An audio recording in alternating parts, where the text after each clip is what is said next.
everyone and welcome back to Celtic Fans TV. It's time for another episode of Transfer Weekly, the show where we talk about all the deals and rumours that Celtic have been linked with in the past week. I'm Paul and I'm joined here by Ryan. So Ryan, will start where we left off last week with the deals for Timothy Weah on a 6-month loan for PSG and Vakun Issouf-Bio. Aye, it's, we said last week, it's unusual that you sit at the start of a transfer window as part of the Celtic Football Club and have anything to talk about. We did last week.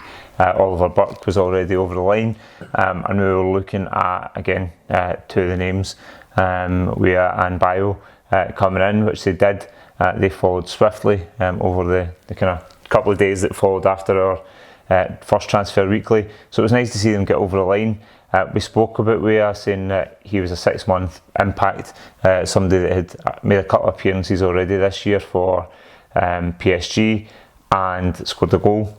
So somebody that can come in and hopefully kind of add to the goal tally with Griffiths now out.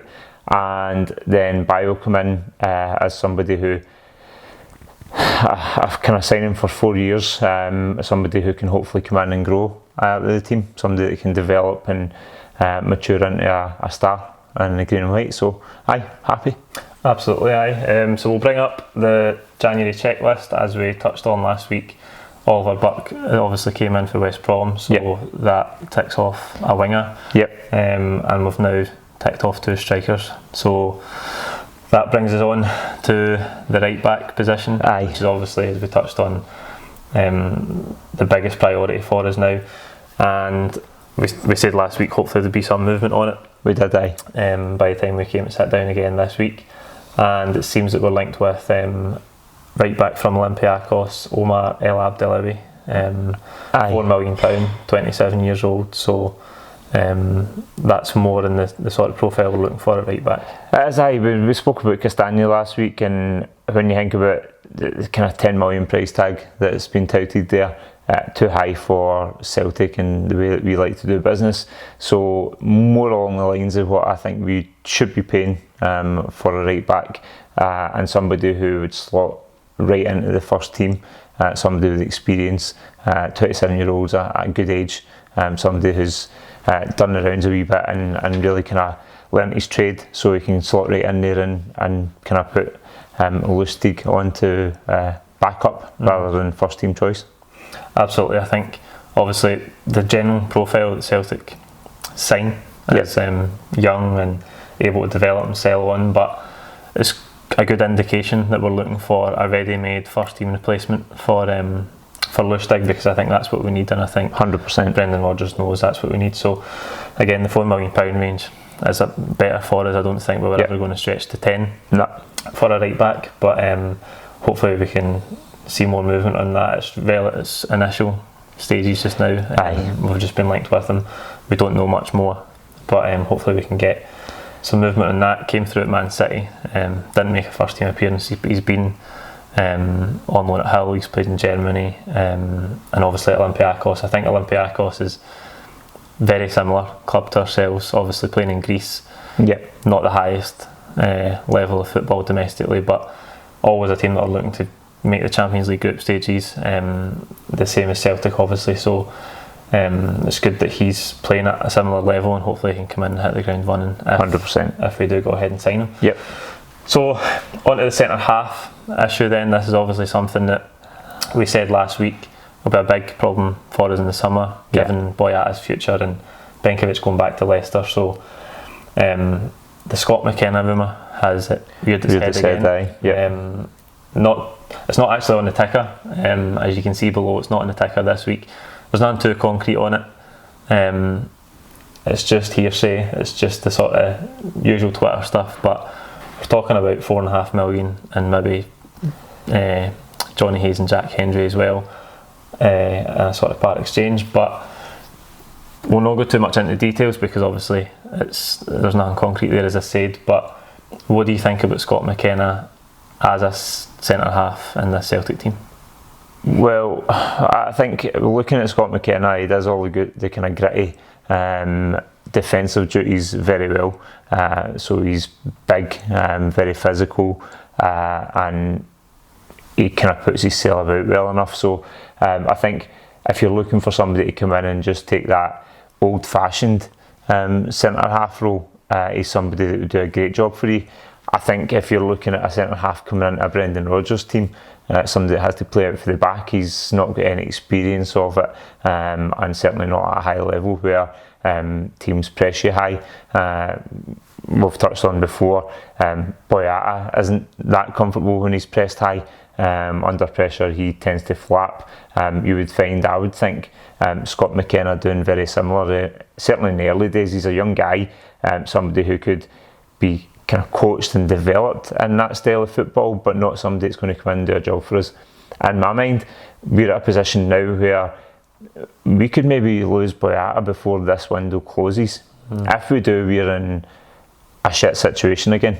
I think that we really need to be looking at somebody who 26, 27 can come in with experience of playing out for the back, somebody who can build up for the back with a bit of confidence, calmness, and start to kind of build a centre half pairing around people who can, players who can play the Brendan Rodgers way. And I think that for me is more important than just bringing in a centre half for centre half's sake, which I think Scott McKenna, with current experience and the age that he's at, would be a centre half for centre half's sake, somebody we can start to work with and mould and develop into the way that we play. So I think he's not right for us just now. Yeah, I think he's a very old-fashioned defender, if you like. No nonsense. In terms of defensive qualities, very good. Only 21, as you say, can develop, can learn, but playing at Aberdeen just now, he doesn't have that onus to build the game. They don't tend to play the ball about a lot at the back. That's something that he would have to develop, and I think it's something that obviously we know it's a fundamental for Brendan Rodgers and it's never going to change. And we've seen in Europe, and when we come up against teams who are defensively aggressive, that when they get a good press on, we need that back six to be comfortable on the ball, to play out it and try and play through it. Now obviously the ability to defend for a centre half is paramount. For a centre half in this Brendan Rodgers team, they have to be comfortable on the ball as well. And I think when you think about the back six just now, for Brown, the back four plus Craig Gordon, we don't have that when guys like Boyata are under pressure.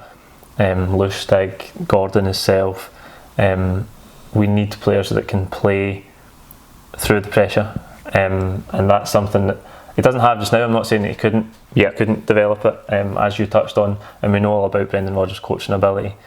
But right now, I just think he's not ready to go in to the team for us to progress in Europe and that sort of thing. We might find ourselves Groundhog Day away from home against a team that presses well, and not having the qualities that we need to really maximise Brendan Rodgers' philosophy.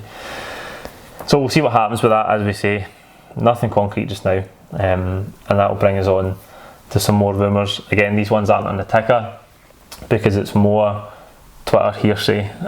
Some hopeful ones in there as well. We'll start with Victor Wanyama. That was a strange one. I don't know if you've seen that. The UEFA Europa League account put out a picture. I didn't see it, no. Of Victor Wanyama celebrating when he was playing for Celtic, and everybody was thinking, why have they put a picture of Wanyama playing for Celtic for 5-6 years ago? So that got people's hopes up. But I mean, I think Daryl Curry for BT had said he asked about it and there'd been no contact between the clubs, and as far as he was aware, Victor Wanyama wanted to stay and fight for his place at Spurs. He's not getting a lot of game time just now, but he wants to stay and play for his place there. I don't expect that one to be. No, you don't. The one thing that I would say, kind of, as soon as you mention loan, that rings so true with Celtic of late. So that's the one thing that I would think, if there was any truth in it, I would take a loan deal as some sort of truth. But Victor Wanyama, I would have him back at the club any day. Do I think it's going to happen? No. Goes without saying.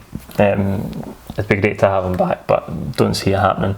That brings us on to another one of Victor Wanyama's teammates for his time at Celtic. Again, like Wanyama, only at Southampton, out of favour, not playing. Big time out of favour, Fraser Foster. So I mean, I've heard a few people saying, "Oh, we should get him back." A few people on Twitter, but I just don't think it's a goer at all. I don't think, number one, I don't think we're looking for a goalkeeper, not in the market for a goalkeeper, but I think Fraser Foster's almost like an exaggerated version of Craig Gordon. You could argue that his shot stop ability is maybe even slightly better, but his ability with the ball at his feet is even slightly worse. Aye. So again, I don't think there's anything to that one at all. No. We do like to throw in a wee goalkeeper at the end of January. Goalkeeper in a January transfer window, but we don't expect it to be Fraser Foster. And last night as well, the obligatory link with James McArthur came out again. We missed out on him when he was younger at Hamilton. He went down south. He'd been at Wigan with Roberto Martinez and then at Everton. Obviously recovering from a leg break just now, so looking for some game time. He's linked with loan moves away, and as always he's linked to Celtic, but again nothing too concrete just now, and I don't expect that to have anything in it because I don't think we're looking for a midfielder. No, I don't think we are either, and not that you wouldn't take him. I'd love to see James McCarthy in a Celtic shirt before his career finishes. There's clearly that obvious link there, and a phenomenal player, done really well after the horrific leg break. He's obviously looking for some game time to get back into the thoughts of the Everton manager, or to see himself win a move somewhere else when the contract winds down. So I don't see any truth in it, and it is one of the ones where his name's always in the mix somewhere, isn't it? Absolutely. I think his contract's running down as well, so I mean it's maybe something that if there's a deal to be done there and he does want to play for Celtic, then in the summer we can maybe look at it if we want to strengthen midfield. I would say great player, but don't expect anything on it this month. So touching on these loan deals then, I'll give you 3 scenarios here, 3 explanations for why we've had a couple of loan deals or we've maybe linked with 1 or 2 more. So 6-month loan deals, is it a short-term fix to, like with Weah, to get us by the Griffiths being out for this short spell, and to get the quality we need to win the league? Is it representation of quality that we can't buy, that there might be a wee bit of tight-fistedness where we think, well, we can't buy him so we'll loan him? Or is it a worrying indication that we don't want to back Brendan Rodgers because he might leave in the summer? It's one of the ones that pains me to even consider it, but it has to be spoken about. I think when you look at very, very short-term loan deals, Celtic shouldn't have worked themselves into a position where 6-month loan deals to win this league. We were so far ahead that it should never have been a topic of conversation. We allowed it to be one, and now if we're looking to see this league over the line with 6-month loan deals, it's not a good place to be, but it does ring alarm bells for Brendan Rodgers, the longevity, how the club see him, or the conversations maybe that have gone on already behind closed doors that we don't know. But in reality, if I'm Brendan Rodgers, am I thinking that maybe I can get us to the Europa League latter stages, quarters, semis, finals, with the backing that I've got? Am I thinking that I've done probably most, if not all, that I can do? Is the one carrot 10 in a row? Is that the big one that I go, I want to do that because then I'm that manager in Celtic's history? He's already created new history at Celtic Park, which is amazing. But is that enough of a lure for him to go, well, I'll just forego the next couple of years of my managerial career to see 10 in a row over the line? And then the other thing is that he wasn't backed enough to see 8 definitely over the line. So I think that it might well be a sign that Brendan Rodgers on his way out. Pains me so much to say it, but I think it might be. Hope not. We hope not. I remember when Brendan Rodgers first arrived saying that I'd be delighted if we got 3 years out of him. I think we've been lucky to get him, because he's not somebody I think should be coaching in Scotland. I think his level as a coach is far higher than Scotland. Maybe not. If he was to leave, maybe wouldn't to go to a bigger club in terms of stature, obviously, but he could definitely be coaching at a higher level domestically than in Scotland. But I just think when I listened to him, like he was asked a question about marquee signings this week. Do we expect any marquee signings? And he said, look, that's not the Celtic model. That's not what we do. And obviously, off the back of the problems that he had in the summer, I think he's very accepting of the financial approach that the club has, but I feel like he's a little bit begrudgingly accepting of it. Like, he's like when he answered that question, I just feel like he's like, this is the way we do things, and that's fine. But I just think if he gets to the end of the season, we could win a treble. If he does 3 trebles in a row, but he sits down in the summer and he thinks, am I going to find myself back in the gridlock that I had this summer? We're trying to get the right quality in. Can I get the right quality in the right areas to take the team forward to where I want to go? He might think 3 trebles, what more can I do with what I've been given? I hope that isn't the case.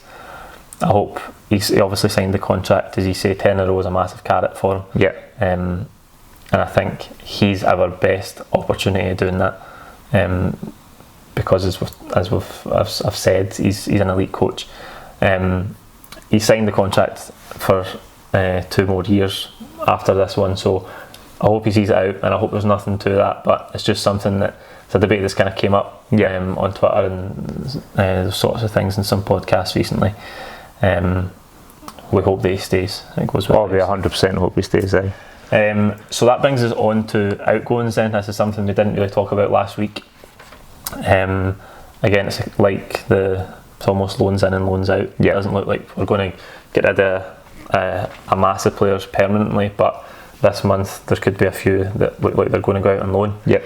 We'll start with Yusuf Mulumbu. The story kind of came out on Thursday, Friday there that he was going to be available for loan. It's a strange one, obviously. He came in late in the summer after that very poor window that we've talked about again and again. Do you think that's a representation that he maybe wasn't wanted in the first place and it was almost a bit of a panic buy? And I said at the time, that just didn't seem like it was one that we'd been working on for a while.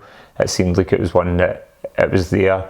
Mulumbu had been looking for a club all summer, and his agent would have been knocking on every single door possible, and Celtic was obviously one that they'd knocked on, and we took him in, I think more as a board, as a club, than the manager deciding he wanted Yusuf Mulumbu on the team. And I think that's been indicated a couple of times this season already, where you and I have maybe had a conversation thinking Mulumbu would probably do a job in there, why is he not even on the team sheet? Maybe had a couple of niggles and stuff, but I just don't think that Brendan Rodgers had him in his plans, and I think that's indicated now. You're not sending the 31-year-old out on loan to come back better, are you? No. So I think he's in his way out. I think you think about that position, sort of deep lying midfield. We've stumbled across the fact that that's Callum McGregor's best position, 100%. and that's when Celtic played the best. Certainly when we've played the best this season, he's been in that position. But we did kind of stumble across it through injuries and the likes. So again, it shows that if Mulumbu wasn't in the run, in the running, for a sort of spell of games, round about that time we had the problems in midfield, then he was probably never at the forefront of the manager's mind. And to loan a 31-year-old out 6 months after you buy him, I think just represents that he was not the wanted target in the first place. So we expect him to go out on loan. We don't know where yet. It seems like every Celtic player that can go on loan is going to Hibs. Looks that way. I don't know why, but the rules say they can only have one. So Jack Hendry is another one. Again, we talked about Scott McKenna earlier. Jack Hendry's one, when you think about Brendan Rodgers wants centre halves to play out for the back. Jack Hendry was bought with that. He's comfortable in the ball, he can bring it out, but he's really struggled to make the step up. It's a big step to go from playing for Dundee to playing for Celtic. There's a lot of pressure. He hasn't done well so far.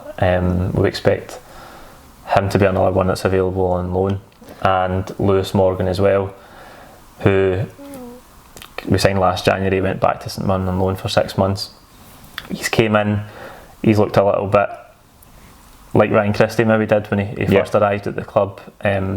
We think he could be doing a loan spell too, and I think he's available. He's been linked with Sunderland.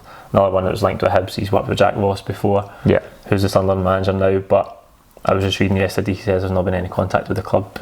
He's pretty close with Brendan Rodgers from his time in Scotland, hasn't spoke to him about it, no movement on it, but Lewis Morgan's one of the players who could do with a loan deal like Ryan Christie and 100%. hopefully come back a much better player. 100%. I think you hit the nail on the head there.